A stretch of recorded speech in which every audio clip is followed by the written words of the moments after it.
Well, the drought monitor comes out every Thursday. No change from this week compared to last week. Still the worst drought in our area across northern North Dakota. 3% of the state in extreme drought, 20% of North Dakota in severe drought, and Minot in that moderate drought classification. The worst drought from Rugby over towards Candu, but Turtle Mountain area, Glenburn, over towards Kenmare, seeing that severe drought. So we do need some rain, and that has carried over to September. Our moisture statistics are featuring below normal amounts to this point in the month. For us, as has been the trend throughout most of this summer, a lot of the rain across southern North Dakota. That'll somewhat be the case with this system, but we will get in on some substantial rainfall amounts here locally. Not enough to end the drought, of course, but every little bit helps. Widespread rain for Friday will be most prevalent across southwestern North Dakota. Then that widespread rain expands to central and eastern North Dakota, but the highest amounts will be favored over the southern tier of the state on Saturday.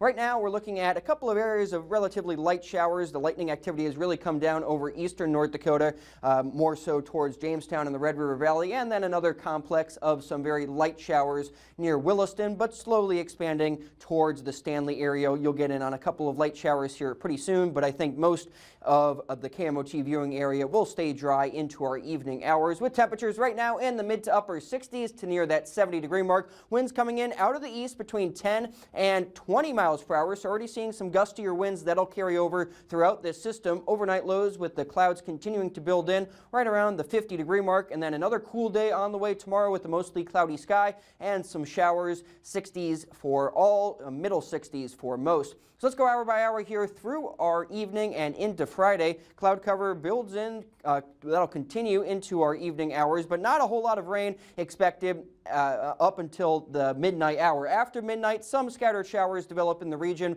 but not all areas will get wet. And I think most of our morning hours on Friday will remain dry, even into the midday hours, some peaks of sunshine. But then look for a couple of showers, some embedded thunderstorms to roll in as we go later in the day on Friday, closer to Friday night. The area of low pressure is still well to our west. That's why we're not getting a whole lot of action here throughout our day on Friday. The rain increasing in the southwest first Friday afternoon, then spreading up into our area Friday night. That's when our rain chances greatly increase, and those rain chances will be maximized on Saturday as that rain becomes a lot more widespread statewide. Saturday night and into Sunday, still looking for lingering times of rain as the area of low pressure will pretty much be parked over our region, delivering those lingering showers throughout your Sunday before they finally lift out of the region Sunday night. So rainfall amounts 2 to 3 inches still likely over the southern tier of the state, mainly south of I-94. Still looking at 1 to 2 inches locally, more so closer to that half-inch mark